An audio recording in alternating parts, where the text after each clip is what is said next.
I'm James Rudolph Inman, Elizabethtown, North Carolina. I grew up on a farm, and my daddy had a service station and a restaurant. Served hamburgers and hot dogs and barbecue. We'd barbecue 2 hogs a day and serve those. That's what I was doing when Uncle Sam got me. February 2nd, I was drafted, went to Fort Bragg. Didn't take any training there, and then they shipped me from Fort Bragg to Camp Evers, Massachusetts, and I took infantry training, artillery training, and anti-aircraft artillery training. And then from there we went to Tennessee maneuvers. That was the practice what they had taught us, and we stayed out in the field for about 4 or 5 months. Spent Christmas Day out there of 43. Had physicals at Fort Jackson, and then from Fort Jackson we moved back to Camp Butler, North Carolina. You know where Camp Butler is, yeah. And we took more infantry training there, and when we left to go overseas, we left from Camp Butler, got on, went to Boston, Massachusetts, got on this big third largest ship in the world, the Aquitania. From there we went to England, and from England we stayed there about 2 weeks, drew ammunition, got new guns, machine guns, rifles. No, we didn't get new rifles, we had rifles, we got those in basic training, M1s. And then we got on LSTs, boats from Southampton, England, and left for Normandy. They took us in a big warehouse and told all of us, lay down on the floor and don't do anything until you hear from us. It was under secrecy, and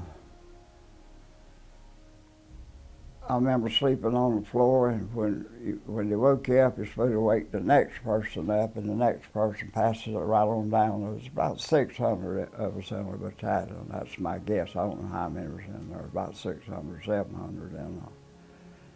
And then they put us on that Liberty ship about 2 o'clock in the morning, and about daylight that morning we were off the Normandy coast,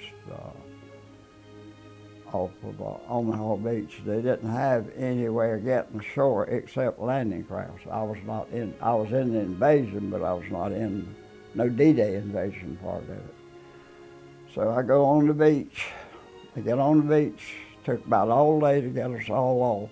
And there's 2 Utah beaches. There was 2 boatloads of us, little Liberty ships. There was two A company and C company, and then B and D. And we went ashore, and that was the start of my combat experiences. I took a gun, a 50 caliber, 450 quad 50s, and put it on the beach. We went into Utah Beach. The name of the boat that we went in on was named Hogan Scout. I remember that. I said, so I looked back there and I could not believe they could have so much equipment on one ship. And anyhow, I waited on. After I landed at Utah Beach, we went to Omaha, and I had they set my 50 calibers up. I set them up there at Omaha Beach, and looking for an airplane. I looked so hard. I was just wanting a ME-109 or any kind of Ju-88 Stuka dive bomber. I was wanting one of them to dive on me because I wanted to shoot one out of the sky. I wanted to, but I sat there for 3 weeks and never saw a German airplane. Never saw one. All the skin came off my face. I didn't have no sunscreen. No sunscreen. And that medic would come to me every night. I could not sleep. I'd put my face in a helmet of water, get me some water and put it in there. And